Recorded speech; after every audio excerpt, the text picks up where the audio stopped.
Okay, today I'm at the Arlington Arts in Newbury and I'm joined by Catfish. Welcome, guys. Hi. Hey. Who's in the group?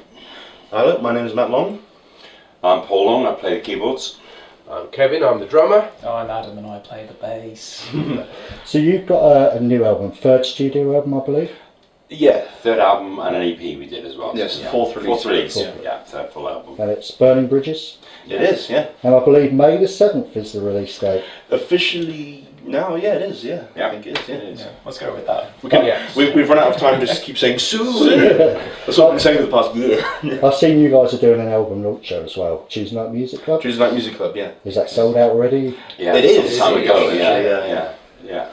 But yeah, it's like it's not like a home turf gig for us, but it's been one of the really special gigs for us over our career. Like I think we've played there about how many times? 4 times. I don't know. Is that Richard dragging you in every time? Yeah, basically. Well, he gave us a break very early on when Yeah. we knew who we were, and we've always been grateful. And it's such a well-run place with a good atmosphere that we're always really happy to go back there.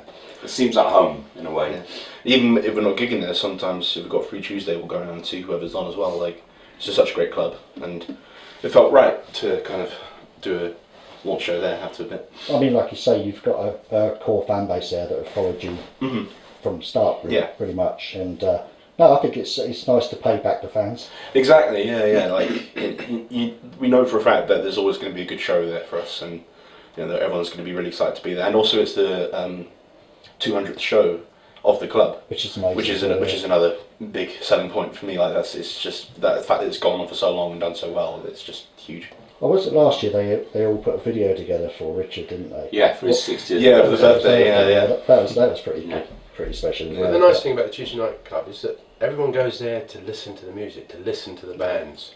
You know, they're all musos, they want to hear what's going on. So You don't get it's that a awful chatter over the no, song. it's a great venue and they're really supportive. So it's always nice to go back and play there. I think I was there when it was the old Coulston place there. The Hooley. Yeah. The one that's just down the road. Well, that's the one. That's where we first played. I think the first year we started playing, I think that was one of the ones. With the beer garden out the back, so you got to walk through the Yeah.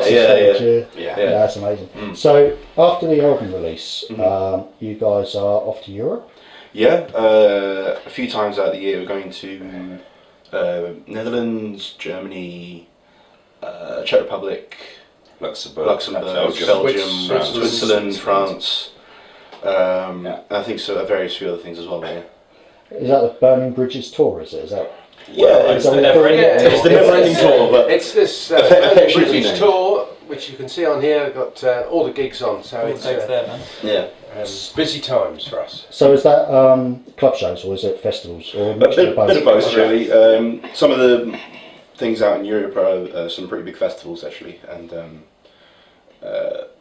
yeah, it goes from everywhere in between, basically. So you can normally sort of fit club shows in and around the festivals wherever you are. Yeah, it kind of People helps seem to like break up a journey as well. Like if you're going out to do a big festival, and rather than going out for just one gig, it helps to kind of have one on the way back or one on the way out or things like that. Kind of. I mean, as a band, do you guys prefer like small intimate venues or do you? Well, I was just going to say, for us, it's very exciting to do the big festivals and see 6,000-7,000 crowd. But actually, sometimes to do the little small intimate gigs where you're face to face and the clients are really buying into what you're playing, sometimes it's really great. The atmosphere can be superb. I'm a sucker for both, I have to admit. Yeah. Well, I can imagine you can show off more on a festival stage. Well, If you got that audience sort of. It's more of the spectacle, really, isn't it? You know, you don't have to rely on doing, his joke number 3 and all that kind of thing. You can just kind of do like dig into it more and kind of rock out a bit. And I think as well on the new album there are what I would call some big songs, Anthemic type which will work on the bigger stages. And but for me, it's always half and half, 50-50. The audience is half the show, the band is the other half. And you can start with them all rustling about, eating their crisps and rustling about and chatting. Then you realise later that you've got them. We'll do a song which goes down so whisper quiet, and you won't hear a pin fall. And you think Yeah. And it's that. Then it becomes a dialogue between the band and the audience. That's when I like it. Well, the only way for it to really to work is to have that symbiotic relationship with musicians and audience. Oh yeah, Because- I've always said it's more down to the audience than it is to us. I mean, you guys get a vibe from the audience when the audience are digging it, and then Exactly, the audience get it back from you guys on stage. So Yeah. it works. It really does Absolutely. work. Yeah. Mutually assured destruction. Yeah. And I think one thing I've noticed over the years is, as a band, you can't fake when you're enjoying playing either. No. People have tried, and the audience Yeah. straight away. Yeah, no, No. it's something that happens, and you pick up on that vibe. I And think it it's- helps us play. I mean, it really does. When the audience are buying in, and you can see that they're really behind it, that, it lifts our game. It's like the 12th man at a football Yeah, match, yeah, isn't it? absolutely. It's like sometimes we do like massive journeys to the venues themselves, and we're all knackered and kind of been in the car like that for 7 or 8 hours, and it's like, and we can come out being a bit cranky. But then as soon as we start playing and everyone is so like sympathetic towards you and that kind of thing, it's really, really good to see. Sometimes it doesn't really happen, but then most of the time it's just like everyone understands what you're going through. And it must be a really good feeling as well from you guys. Yeah. I mean, when you come off stage, you think, yeah, we nailed it tonight. The audience loved it. It was great. Yeah. Yeah, so some nights had that special extra spark about them, and you can't really quite put your finger on what it was. But there'll never be a gig where we just phone it in. It's always meant. It's always 100%. Yeah, no, I think, yeah. we're not that sort of band. Also, at the end of the day, even if there's, say, 10 people in a room or 10,000 people in a room, Yeah. you don't know who one of those people are. One of those people might be the most important person in That's your future. that's happened a few times. We played to crowds of 8, 10 people, and to find out one of them was an important promoter or whatever, and really liked the band. Yeah. Our motto used to be that if we were outnumbered by the audience, we would play the gig. But we broke that motto when we did gig to one guy. Yeah, there's one guy. in Cambridge. But He'd made it through the snow, and so Yeah, we. yeah. So we played it for him. And since then he's been a huge fan, and he's spread the word around a lot. So It's he's gone been around very, all very over the helpful, place. yeah. People seem to really enjoy that. Actually. Yeah. Word of mouth is still a massive They said thing. that. I remember a lot of people saying, "Oh, I wish I was there," and I'm just like, If you were there, "If you were there, it wouldn't have been the important thing." I went to a gig earlier this year in 1865 at Southampton Yeah, I know. for New Roses, German rock band. Name as well. Yeah. Sure. Really, really, really good talented band. They supported Kiss and all that all over. Right, So they're quite big. Yeah. They played to 30 people in the 1865, and it's quite a big venue. Yeah. But it was one of the most fantastic nights because those 30 people were all on stage. Were they really? And they're singing like the finale Absolutely. with the band, Yeah. and that's what he wanted because. Well, you can only play to the people who have come. You can't play to the people who haven't come. So you just focus on making it as good as you can for the people that are there. But that was one of those, like you were saying, I wish I was there nights. Same sort of thing. Yeah. I mean, this new album, Burning Bridges, does it differ from the previous ones, or how's the writing process? It differs in the point where we didn't want to make a Broken Man 2, if you know what I mean. We didn't want to repeat ourselves a little bit. We wanted to kind of Be adventurous. like kind of push the boundaries a little bit more and see what we could write when what else we could write. Because that's one thing we like doing. We like being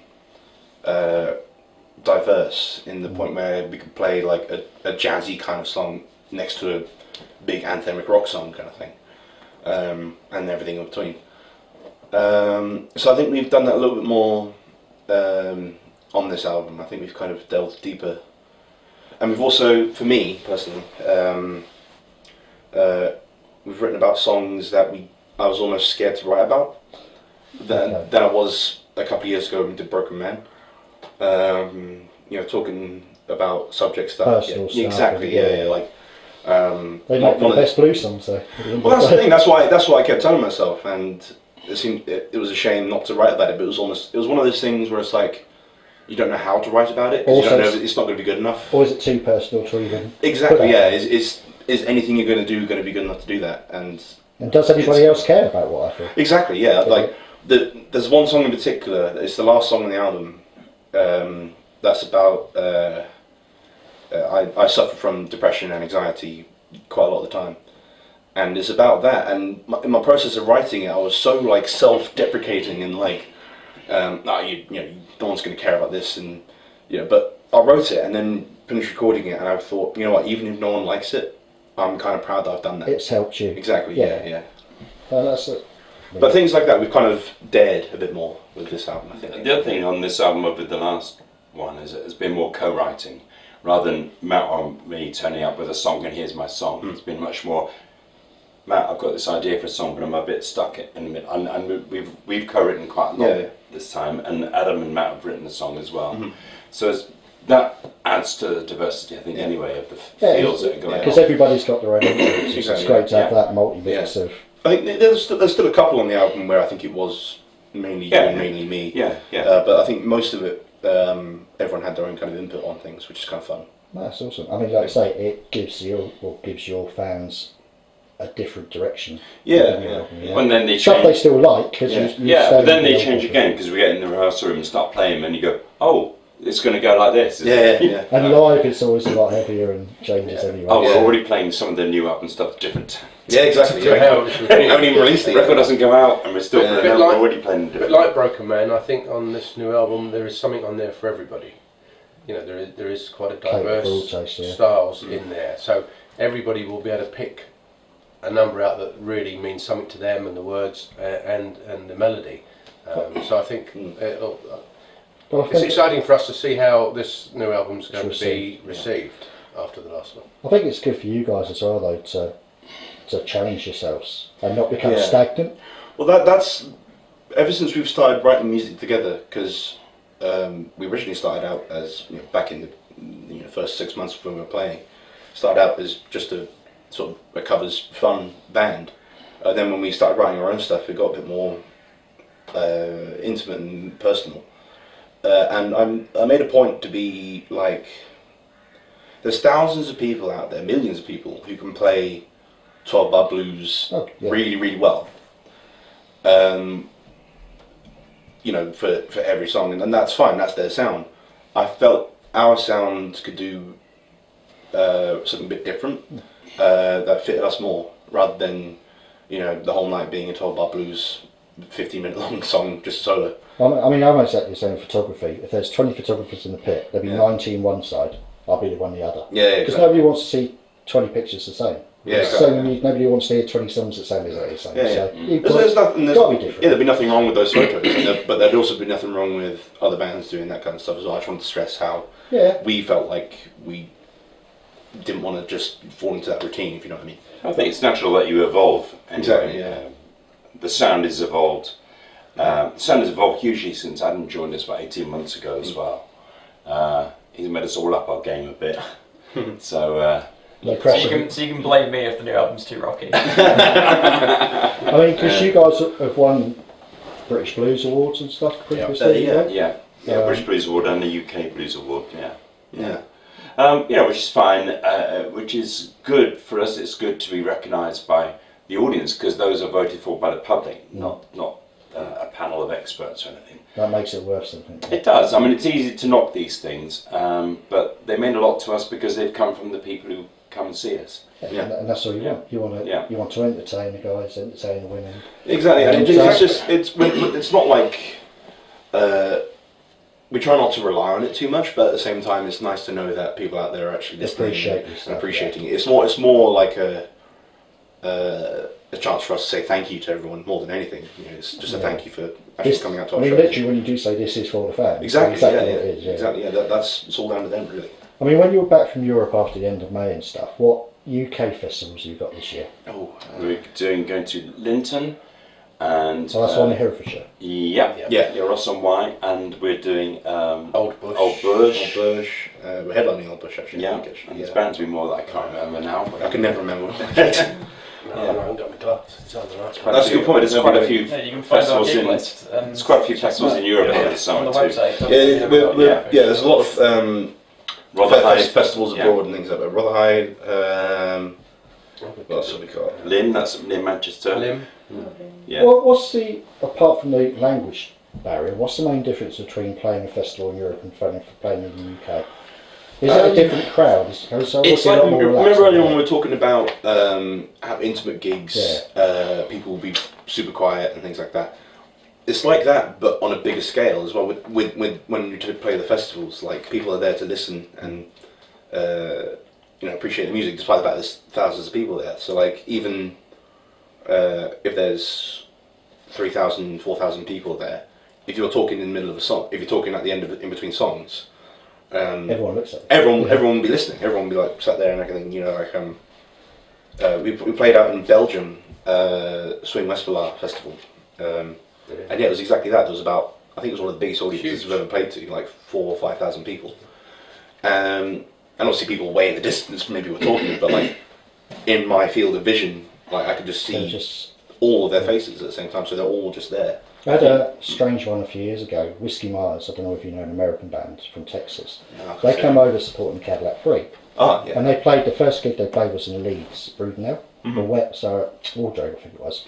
And after the second gig, I noticed something. I talked to Cody afterwards, and he said that the Americans, when they come over, are not used to, like the British audiences, like you say, listening, watching. Yeah. They're there for the music. Yeah. In America, they're normally there for the drinking, and the music is secondary. Yeah, you do. So you've got that. You have to tell an American band something they are listening to, and they will clap at the end. Yeah. They won't whoop and holler all the way through. He couldn't comprehend it, so I explained it to him. I think it was in Brighton when I said it to him. I said, look, this is what happens. People appreciate what you're doing, and at the end you'll get the massive applause. Yeah. But they played a couple, I think it was Seven Nation Army, because he thought the audience would know it, because he thought they weren't sort of rowdy because they didn't know their songs. It was just, a totally different audience. So that's why I was wondering about Europe. But Europe are more like the British. Yeah, they are. But up.